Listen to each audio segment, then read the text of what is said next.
एक 2 या सवा 2 साल का बालक है जो कि जंगल के अंदर कहीं गुम हो गया था। इसको तलाश करने की कोशिश कर रहे थे, मिल तो जाता है। सैकड़ों ग्रामीण पुलिस वाले जब इस बच्चे को ढूंढ रहे थे तो उन्होंने अपनी आंखों से देखा कि एक नागिन इस बच्चे पर कुंडली मारे बैठी हुई थी। अब जैसे ही लोगों ने देखा तो वाकई ये बच्चे के लिए वाकई खतरा था। दरोगा जी मौके पे मौजूद थे। दरोगा जी ने जैसे ही इस बच्चे को उठाकर गोद में लिया, नागिन ने उस बच्चे को छोड़कर दरोगा जी को अपनी लपेट में ले लिया। यानी कि उनके पैरों में नागिन पूरी तरह से लिपटी हुई थी। अब दरोगा जी को कहीं ना कहीं खतरा था कि ये नागिन कहीं उन्हें डस ना ले। ये वाकई बहुत दिलचस्प था कि एक बच्चे की जान खतरे में थी। अभी कुछ देर पहले गुंडों से और फिलहाल नागिन से। आगे जो होता है वो वाकई बहुत दिलचस्प होता है। आदाब, नमस्कार, सत श्री अकाल। मैं उस्मान सैफी। आज की जो सच्ची घटना मैं आपको सुनाने जा रहा हूं, ये सच्ची घटना है उत्तर प्रदेश का एक जिला है गाजीपुर, और इसी जिले का थाना लगता है भाबरकोल। दरअसल इसी थाना क्षेत्र का गांव है पखनपुरा। बात है 24 मार्च 2003 की। गाजीपुर जेल का यह माजरा है। एक व्यक्ति जिसका नाम शम्स तबरेज खान उर्फ गुड्डू, ये पिछले 4 या 4.5 महीने से जेल के अंदर बंद था। यहां जो बड़े बड़े बदमाश हैं, गुंडे हैं, कभी उनका सर दबाता है, कभी उनके शरीर की मालिश करता है, कभी गंदगी साफ करता है, कभी झाड़ू लगाता है। तो तबरेज खान की जो जिंदगी यहां पर गुजर रही थी, वो जिंदगी वाकई एक नरकीय जिंदगी थी। उसने सोचा कि यहां पड़े पड़े तो मर जाएगा, इसलिए यहां से निकलने के लिए कुछ ना कुछ रास्ता सोचो। और यही सोचकर उसने एक प्लानिंग की कि जब भी लाइट जाएगी, बिजली भागेगी, उसी वक्त वो दीवार कूद कर भाग जाएगा। दीवार पर चूंकि बिजली के तारों का जाल बना हुआ था, यदि बिजली आ जाती है तो जाहिर सी बात है उसको करंट लगेगा और उस करंट से मौत हो सकती है। मगर उसकी किस्मत अच्छी थी, इसलिए उसने दीवार को कूद जाता है, मगर ज्यादा दूर तक भाग नहीं पाता। यह मामला जेल प्रशासन में आग की तरह फैल जाता है। पुलिस और प्रशासन के लोग और जेल में बाकी कैदी उसे मिलकर पकड़ लेते हैं, पकड़कर वापस लेकर आते हैं। जेल के अंदर जितने भी लोग बंद हैं, जितने भी कैदी हैं और जितने भी पुलिस वाले हैं, सबकी जुबान पर एक ही बात थी कि ये शम्स तबरेज खान उर्फ गुड्डू कौन है और यहां किस जुर्म में वो आया है। जब लोग आपस में चर्चा करते हैं तो चर्चा कुछ इस तरह होती है।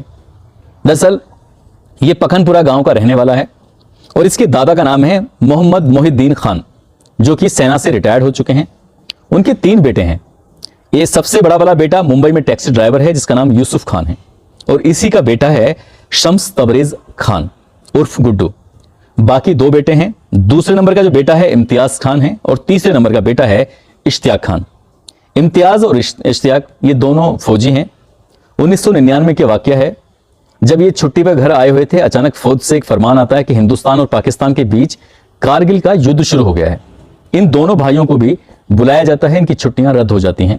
युद्ध में लड़ाई लड़ते लड़ते जो तीसरे नंबर का भाई है इश्तियाक खान, वो शहीद हो जाता है, और दूसरे नंबर का भाई इम्तियाज खान वो वापस जरूर आता है, मगर अपने भाई को लेकर बहुत ज्यादा परेशान था। फौज से, सरकार से कुछ अनुदान मिलता है और इसी अनुदान की पूरे इलाके में चर्चा का विषय था, क्योंकि पूरा परिवार शिक्षित परिवार है, घर अच्छे बने हुए हैं, जमीनें बहुत सारी हैं, और तुम्हारे की ये नई जमीनें भी खरीदने लगे थे, क्योंकि जो सरकार की तरफ से कुछ पैसे मिले थे, इसलिए इस मोहम्मद मोहिद्दीन खान का उस इलाके में एक दबदबा था। इसीलिए क्योंकि वो बहुत मेहनती थे, ईमानदार किस्म के व्यक्ति थे। अब इस घर में महज 2 बच्चे हैं। एक तो सबसे बड़े वाले भाई जो कि मुंबई में टैक्सी ड्राइवर हैं, दूसरे इम्तियाज खान जो कि सेना से वापस आए थे, बाकी उनका छोटा भाई शहीद हो गया था। इम्तियाज खान का जो बेटा है उससे प्यार से बुलेट बुलाते हैं, जिसकी उम्र अभी 2 या सवा 2 साल के आसपास रही होगी, और उसका असल नाम इंतजार खान है। एक दिन होता क्या है कि शम्स तबरेज अपने छोटे भाई, शम्स तबरेज में और उसमें दोनों में लगभग 18 साल का अंतर है। शम्स तबरेज की जो उम्र है वो लगभग 22 साल के आसपास है, बल्कि इसकी उम्र लगभग 2 या सवा 2 साल के आसपास रही होगी। तो इन दोनों भाइयों में बड़ा प्यार, दोनों साथ साथ घूमते हैं, साथ साथ रहते हैं। एक दिन किसी ने इनके दिमाग में, गांव का ही व्यक्ति है, नौशाद नाम है उसका, उसने इनके दिमाग में, शम्स तबरेज के में ये भर दी कि अगर बुलेट उर्फ इंतजार को रास्ते से हटा दिया जाए तो जितनी भी घर की संपत्ति है, जितनी भी घर की दौलत है, शम्स तबरेज, ये सब तुम्हारी हो जाएगी। ये बात दिमाग में शम्स तबरेज के घुस जाती है। और एक दिन, यानी कि नवंबर 2002 का ये मामला है, शम्स ने उस बच्चे को अपने साथ जंगल की तरफ लेके जाता है। रास्ते में एक व्यक्ति मिलता है जिसका नाम है नगीना। नगीना से कहता है कि भैया मुझे अपनी साइकिल दे दो। बोले क्या करोगे? बोले मैं अपने भैया को थोड़ा टहला के लेके आऊंगा। मैं आपको बताता चलूं कि जो बुलेट है इसकी खतने हुई थी, जिससे बोलते हैं मुसलमानी। एक इसने ब्लू कलर की टी शर्ट पहनी हुई है, नीचे दरअसल उसने चुन्नी बांधी हुई थी ताकि जो मुसलमानी की है वो ना लगे, कपड़ों पे ना चिपके। इसलिए कई बार हवा लगने की वजह से या तो दुपट्टा बांध लेते हैं, चुन्नी बांध लेते हैं, तैमन बांध लेते हैं, इस तरह से बच्चे रहते हैं। तो बुलेट को चुन्नी बंधी हुई थी, वो अपनी साइकिल पे आगे बिठा लेता है इसको और थोड़ी ही दूर चलता है कि रास्ते में नौशाद मिल जाता है, जो इसका बहुत खास दोस्त है गुड्डू का, यानी कि शम्स खान का, शम्स तबरेज का जो दोस्त है नौशाद, वो मिल जाता है। पीछे कैरियर पे नौशाद बैठता है, साइकिल चला रहा है शम्स तबरेज, और आगे हैंडल पे बैठा हुआ है उसका छोटा सा भाई, चचेरा भाई बुलेट उर्फ इंतजार। गांव लगता है पाखनपुर से ये सीधे चलते हैं कबीरपुर की तरफ। यहां से लगभग 2 किलोमीटर दूर है और चलते चलते आगे एक माडूपुर का जंगल है। ये लगभग गांव से 6-7 किलोमीटर के आसपास पड़ता है। ये लोग अब जंगल की तरफ चल देते हैं। इनका इरादा यह है क्योंकि ये बिहार की सीमा में लगता है। बिहार के कुछ लोगों से, कुछ बदमाशों से कांटेक्ट करने के बाद अपने ही भाई का ये अपहरण कराने वाले थे। उस बच्चे को मांडूपुर के जंगल में छोड़ देते हैं और इनका मकसद था कि अब यहां से चलते हैं। जैसे ही दोनों भाई वहां से चलने लगते हैं, दोस्त दोनों, और अपने भाई को छोड़ देते हैं, तो ये जो बुलेट है वो कहता है भैया मुझे कहां छोड़ के जा रहे हो? शाम के लगभग 6-6:30 बजे के आसपास का वाकया रहा होगा। उसको जंगल में छोड़ते हैं तो नौशाद कहता है कि बुलेट अगर ये बोल रहा है गुड्डू ये तो पकड़वा देगा, इसलिए इसका कुछ इंतजाम करना पड़ेगा। जब बात इंतजाम की आई तो वहीं पर एक पत्थर पड़ा हुआ था। उस पत्थर को पहले तो उस बच्चे के सर में मारा जाता है और उसी पत्थर को फिर उसकी कमर में मारा जाता है, साथ ही उसको हाथों से भी पीटते हैं। अब बच्चे की स्थिति ऐसी थी नहीं कि वो चिल्ला सके या फिर बोल सके, मगर जैसे ही वो 10-20 कदम यहां से अलग चलते हैं तो अलग चलने के बाद फिर बच्चा वो रोने लगता है, क्योंकि अभी बच्चा मरा नहीं था और शायद इनके इरादे भी नहीं थे कि उसको मारने के। मगर अब बात हद से कुछ ना कुछ ज्यादा जा चुकी थी, इसलिए वो कोई रिस्क नहीं लेना चाहते थे। वही मूंज की रस्सी बनाते हैं और रस्सी बनाने के बाद उस बच्चे का उसी रस्सी से वो गला घोटने की कोशिश करते हैं, तो बच्चे की जीभ बाहर आती है, आंखें बाहर निकल आती हैं और उसके बाद वो बच्चा गिर जाता है। अब ये पूरी तरह से इत्मीनान हो चुका है इन्हें कि वो मर चुका है और उस बच्चे को वहीं छोड़कर उसके ऊपर घास डालने के बाद चले जाते हैं। अब चले जाते हैं उधर घर में उसकी जो माँ है जैबुन्निशा अपने बालक को जगह जगह तलाश कर रही है, आसपास के घरों में पूछ रही है कि क्या तुमने मेरी बुलेट को देखा है, क्योंकि प्यार से उसे बुलेट बोलते हैं, असली नाम इसका इंतजार है। हर घर में तलाशा जाता है। इस बच्चे की खास बात हो रही है, इसकी जो ननिहाल है वो इसी गांव में है, पखनपुरा के अंदर। तो नानी के घर तक पहुंच जाते हैं मगर वो बच्चा हाथ नहीं आता है। कुछ ही देर बाद गुड्डू और उसका दोस्त नौशाद भी गांव में पहुंच जाते हैं। बात उन तक पहुंचती है तो गुड्डू अब ऐसा व्यवहार कर रहा है जैसे कि अपने भाई को लेकर कितना ज्यादा चिंतित है, कितना ज्यादा परेशान है।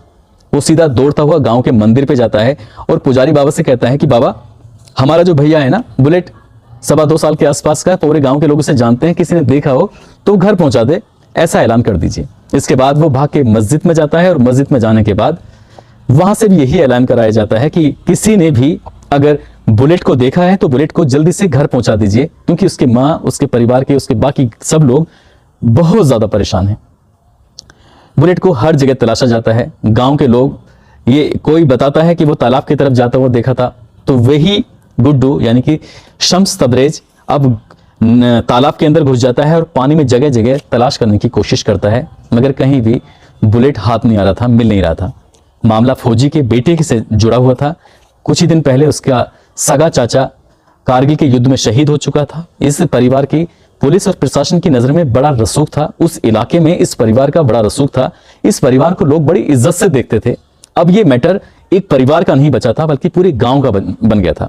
गांव का हर व्यक्ति, हर आदमी अब इस बच्चे की तलाश करने में जुट जाता है। साधन उस वक्त ना ज्यादा मोटरसाइकिल हुआ करते थे, ना ही ज्यादा टेलीफोन हुआ करते थे। कुछ लोग दौड़कर गांव के सीधे थाने पहुंच जाते हैं। थाना था भाबरकोल। भाबरकोल में जाकर जो यहाँ के SHO हैं धनंजय कुमार मिश्रा, उनसे जाकर कहते हैं कि साहब जो फौजी का बेटा है वो अचानक से गायब हो गया है, उसको ढूंढवाने में मदद कर दीजिए। फौजी के घर वाले, पूरा गांव बहुत परेशान है। हालात के मद्देनजर पुलिस ने भी मामले को गंभीरता से लिया, क्योंकि फौजी का परिवार था, कहीं ऐसा ना हो गांव के लोगों का गुस्सा ना भड़क जाए। पुलिस आती है, मामले की जांच पड़ताल में जुट जाती है। अब एक दूसरे से पूछताछ कर रहे हैं। पहले गांव के लोग ही पूछताछ कर रहे थे, तो गांव के लोग कहते हैं कि क्या तुमने इसे बुलेट को देखा है? जब बात बुलेट को ढूंढने की बात आती है तो जो साइकिल वाला व्यक्ति है, नगीना जिसका नाम है, उसने कहा कि अरे गुड्डू के साथ देखा था मैंने आखिरी बार लगभग 4:30 बजे के आसपास। गुड्डू से पूछा जाता है तो गुड्डू कहता है मैंने तो नए वाले घर पे छोड़ दिया था। मगर नए वाले घर से आगे उसकी नानी का घर पड़ता है, वहां उसकी खाला ने, उसके मामू ने साइकिल पर आगे बैठा हुआ देख लिया था। जब आगे बैठा हुआ देख लिया है तो गांव के लोगों से उसकी खाला और उसके मामू कहते हैं मैंने तो गुड्डू के साथ देखा था बुलेट को। यानी कि गुड्डू के साथ उस बुलेट को देखने वाले एक नहीं, कम से कम 4-5 लोग थे। और जब गांव में धीरे धीरे सब लोग इकट्ठे होते हैं तो सब बारी बारी से बयान देने लगते हैं। आखिर में एक और महिला आती जो खेतों की तरफ से आ रही थी, उसने बताया कि मैंने गुड्डू को और इसके दोस्त नौशाद को और साथ ही इसके जो भैया है छोटा वाला बुलेट, उसको एक ही साइकिल पर बैठा हुआ देखा था और वो जंगल की तरफ जा रहे थे। वो जा रहे थे कबीरपुर की तरफ। अब इस बात को कैसे डिनाई किया जाए? पुलिस मौके पर पहुंच जाती है और पुलिस ने इसको गिरफ्त में ले लिया था। यानी कि शम्स तबरेज को गिरफ्त में लेने के बाद इसके साथ जब मारपीट की जाती है, सख्ती से पूछताछ की जाती है, तो उससे पूछा जाता है कि तुम्हारा दोस्त कहां पर है, दोस्त नौशाद कहां पर है। अब नौशाद की तलाश में पुलिस जुट जाती है तो पता चलता है कि नौशाद घर की तरफ देखा गया है। अब पुलिस घर उसके जाती है तो उसकी मां ने दरवाजे बंद किए हुए थे और पुलिस को वो घर में घुसने से इनकार कर रही थी, घुसने नहीं दे रही थी। यानी कि वो पूरी जिद पर अड़ी हुई थी कि मैं अपने घर में किसी पुलिस वाले को घुसने नहीं दूंगी। मगर जो दरोगाजी थे आगे SHO साहब, उन्होंने इस मामले को गंभीरता से लिया और दरवाजे जो बंद थे, एक जोर की लात दरवाजे में मारी, एक ही लात में दरवाजा टूट जाता है। और उसकी घर की जब तलाशी ली जाती है तो एक बेड यानी कि दीवान टाइप का था, उसके अंदर नौशाद छुपा हुआ, कपड़ों के अंदर लिपटा हुआ बैठा हुआ था। पुलिस ने आखिरकार उसको तलाश लिया और तलाशने के बाद उसको पकड़ा और उसी भीड़ के सामने, उसी पब्लिक के सामने लेके जाते हैं कि पूछते हैं कि आखिरकार वो बच्चा बुलेट है तो कहां है, उसे वापस दे दो, नहीं तो तुम्हारा वो हश्र किया जाएगा जिसकी तुमने कभी कल्पना भी नहीं की थी। जब ये झुटलाने की कोशिश करते हैं, इधर उधर की बातें करने की कोशिश करते हैं, तो पुलिस ने वाकई सख्ती से इनके साथ जब पेश आती है तब कहीं ना कहीं गुड्डू यानी कि शम्स तबरेज टूट जाता है और शम्स तबरेज ये कहता है कि साहब हमने उसको मारकर फेंक दिया है, मारकर फेंक दिया है। शुरुआत में ये भी कहते हैं कि हमें 1 लाख रुपए चाहिए, अगर 1 लाख रुपए आप दे दोगे तो हम आपका बच्चा वापस कर देंगे। इंस्पेक्टर SHO कहते हैं कि हम पैसे आपको दे देंगे, जितने पैसे की जरूरत है उतना ही पैसा आपको मिल जाएगा, लेकिन बच्चा चाहिए। लेकिन बाद में जब उनसे और पूछा जाता है तो कहता है कि साहब बच्चा जिंदा नहीं है, बच्चा तो हमने मार कर जंगल में फेंक दिया है। जंगल में कहां? तो बताता है कि हमने उसे माडूपुर के जंगल में फेंक दिया है, जो कि बिहार की सीमा से बिल्कुल लगा हुआ है। जैसे ये बात सुनते हैं, गांव के सैकड़ों लोग यहां पर मौजूद थे और अब रात के लगभग 12 या 12:30 के आसपास का वक्त हो चुका था। काफी आदमी एक दूसरे को देख भी नहीं पा रहे थे। तो उस जमाने में इस तरह की टॉर्च वगैरह, लाइट वगैरह का इंतजाम कम होते थे, तो लोग अपने घर से लैंप या फिर ऐसी टॉर्च वगैरह जो भी इंतजाम था उजाले का, वो लेके जाते हैं और माडूपुर के जंगल की तरफ दौड़ने लगते हैं। जंगल में सैकड़ों लोग होते हैं, पुलिस वाले होते हैं और आवाज लगाते चलते हैं, बुलेट बुलेट बुलेट। जब बुलेट की आवाज चारों तरफ से लग रही होती है तो बुलेट आखिरकार सही होता, सुरक्षित होता तो जरूर बोलता। मगर इस बीच में जब उसको ढूंढ रहे थे तो इसी बीच उस बच्चे के साथ 2 कहानी चल रही है एक साथ। एक तरफ बच्चे को ढूंढा जा रहा है, दूसरे वो बच्चा जंगल में पड़ा हुआ था, यानी कि वो मरा नहीं था बल्कि वो बच जाता है। उस बच्चे ने जैसे अपनी आंख खुलती है उसकी, उसे होश आता है 1-2 घंटे के बाद, तो उसने देखा कि उसके गले में एक रस्सी सी बंधी हुई है। वो रस्सी थी मूंछ की रस्सी, उसमें कांटेदार कुछ होता है और उसका गला पूरी तरह से छिल चुका था, कट चुका था। तो उसने उस रस्सी को खोलने की जैसे कोशिश करता है तो उसके पैरों में गुदगुदी सी होने लगती है। उसकी जो नजर अपने पैरों की तरफ जाती है तो पैरों में उसके सांप लिपटा हुआ था। सांप नहीं, नागिन थी, जो नागिन उस पर लिपटी हुई थी। और उसने बच्चे ने जो उस नागिन को देखा है तो कहीं ना कहीं उस बच्चे की एक बार बेहोश होकर वो गिर जाता है। मतलब जैसे पहले बेहोश था फिर दोबारा से वो बेहोश हो जाता है। और अब इस जंगल की बात अगर की जाए तो इस जंगल में उन दोनों गीदड़, गुलदार, भेड़िए, ये एक आम बात हुआ करती थी। यानी कि अभी तक वो अपने भाई से तो बच गया था, मगर जंगली जानवरों से कैसे बचेगा, ये अपना आप में एक सवाल था। मगर अब जंगली जानवर का खतरा तो उससे नहीं था, लेकिन एक नागिन ने उस पर कुंडली मारे बैठी हुई थी। ये बात वो बच्चा बताता है कि इनके जाने के बाद लगभग 1 या 1.5 घंटे के आसपास का वाकया रहा होगा और तब से वो नागिन उसके पैर में ऐसी लिपटी हुई थी।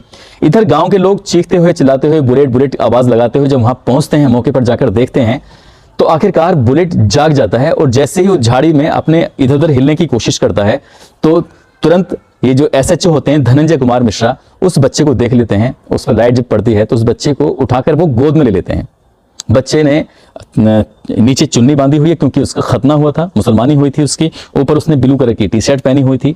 और जैसे ही उस बच्चे को गोद में लिया जाता है तो इसी बीच में जो नागिन उस बच्चे पे अब तक लिपटी हुई थी वो इंस्पेक्टर को लिपट जाती है। इंस्पेक्टर के पैरों में वो नागिन लिपटी हुई थी और चारों तरफ जो लोग इकट्ठा हैं तो वो लोग उसको मारने की जब कोशिश करते हैं तो SHO धनंजय कुमार मिश्रा वो कहते हैं इसे मारना मत, सबको रोक देते हैं और कहते हैं कि हे नाग देवता, आप जो भी हैं, मैं आपसे हाथ जोड़कर विनती करता हूं कि अगर आपको काटना ही होता तो आपने इस बच्चे को अब तक काट लिया होता। आपने इस बच्चे को काटा नहीं है बल्कि आपने इस बच्चे की सुरक्षा की है और मैं भी इस बच्चे की सुरक्षा करने के लिए ही यहां पर आया हूं, इसको घर ले जाने के लिए आया हूं। आप जो भी कोई हैं यहां से चले जाइए। बस वो इतना कहते हैं, हाथ जोड़ के वो अपनी ऐसी विनती कर रहे थे। उस नाग ने या नागिन ने उनके पैर को छोड़ा और वो अपना झाड़ियों में रेंगते हुए निकल जाती है। बच्चा सुरक्षित होता है। सुरक्षित क्या है कि क्योंकि नवंबर का महीना है, उसने कपड़े बहुत कम पहने हुए थे और वो ठंड से बुरी तरह से कांप रहा था, कपकपा रहा था। इसीलिए उन्होंने अपनी जो जैकेट थी उतार के उस बच्चे को डाली थी ताकि उसको ठंड से बचाया जा सके। उस बच्चे को जब चेक किया जाता तो उसका गला काफी तरह से छिला हुआ था, सर में उसके चोट लगी हुई थी, खून बह रहा था, साथ ही कमर में भी उसकी चोट लगी हुई थी, उसके साथ मारपीट जो की गई थी। प्राथमिक उपचार के बाद इस बच्चे को घर छोड़ दिया जाता है। बच्चा तो सुरक्षित बच जाता है, लेकिन दिलचस्प तब होता है जब यही बच्चा बड़े होकर आर्मी में एक अफसर बन जाता है। इस बच्चे की फिलहाल पोस्टिंग है वो उत्तराखंड में है और ये कहानी जो सुनाई है इसी बच्चे ने, जिसका नाम है इंतजार अली खान और प्यार से इससे बुलेट बोलते हैं। बुलेट ने ही मुझे कहानी सुनाई है। वो कहते हैं कि मैं जब कहानी और लोगों को सुनाता हूँ, दूसरे लोगों को तो उन्हें यकीन नहीं होता। उन दोनों ये कहानी एक किताब में, मैगजीन में छपी थी, तो उनकी कुछ पन्ने हैं वो अक्सर अपने साथ रखते हैं। मैं आपको ये फोटो जो आप बराबर में देख रहे हैं तो उसी मैगजीन का ही हिस्सा है ये फोटो, आप देख सकते हैं। तो कहते हैं ये कहानी बिल्कुल फिल्मी है, उसमें यकीन नहीं करते हैं। वो बच्चा सुरक्षित है। लगभग 1 या 1.5 साल के आसपास ये केस चला था। इसके पैर भी बहुत जबरदस्त तरीके से धनंजय कुमार मिश्रा ने की थी। उनका प्रमोशन हो गया था, वो इंस्पेक्टर बन गए थे और इंस्पेक्टर बनने के बाद आज की तारीख में वो मऊ के CO सिटी हैं। वर्तमान में अभी उनकी पोस्टिंग है। उनसे भी मेरी आज बातचीत हुई थी इसी घटना के संबंध में। तो जब ये इस घटना की, इस मामले की कोर्ट में बहुत अच्छे से पैरवी करते हैं तो नौशाद और उसका दोस्त गुड्डू, यानी कि इस बुलेट का सगा तहेरा ताऊजी का बेटा जिसका नाम है शम्स तबरेज खान, इन दोनों को कोर्ट 10 साल की सजा सुनाता है। और जब 10 साल की सजा सुनाता है तो उसे लगता है कि ये जो जीवन है नर्क का जीवन है, यहाँ से भाग जाऊंगा तो ज्यादा सही रहेगा, लेकिन वो भाग नहीं पाता, वहीं रहता है। दोनों 10 साल की सजा काटते हैं और 10 साल की सजा काटने के बाद जब जेल से छूटते हैं तो शम्स तबरेज तो यहाँ से वापस मुंबई चला जाता है और अपने पापा का जो कारोबार था उसी कारोबार को मुंबई में संभालता है। मगर नौशाद एक दिन बाइक से शहर में, बाजार में कुछ सामान खरीदने के लिए जा रहा था, उसका किसी वाहन से एक्सीडेंट होता है और वो मर जाता है। फिलहाल फौजी का परिवार सुरक्षित है। फौजी का एक छोटा भाई भी पैदा हो गया था बाद में, सन 2006 में। उसका नाम जो रखा है वो नाम रखा है उसका इश्तिखार खान, और ये 3 बहनें हैं। तो ये अच्छा खासा परिवार है, बहुत अच्छे लोग हैं और गांव के लोग आज भी इनकी वैसे ही रेस्पेक्ट करते हैं जैसे पहले कभी किया करते थे। साथ ही बुलेट ये कहता है कि मेरे बच्चे होंगे तो मैं उन्हें भी फौजी बनाऊंगा। दोस्तों, जाते जाते मैं सोमी कुमार हापुड़ के रहने वाले हैं, मैं इनका धन्यवाद देना चाहूंगा कि इन्होंने अपील की थी कि मेरा नाम लिया जाए। सोमी जी बहुत बहुत शुक्रिया, बहुत बहुत धन्यवाद। आप पूरी कहानी देखते हैं और आप जितने भी लोग कहानी देखते हैं आप सभी का धन्यवाद। दोस्तों, इस कहानी को सुनाने का उद्देश्य किसी को परेशान करना नहीं है, किसी का दिल दुखाना नहीं है, बल्कि आपको जागरूक करना है, आपको सचेत करना है। आप जहां भी रहें अपना ख्याल रखें, सुरक्षित रहें। जय हिंद, जय भारत।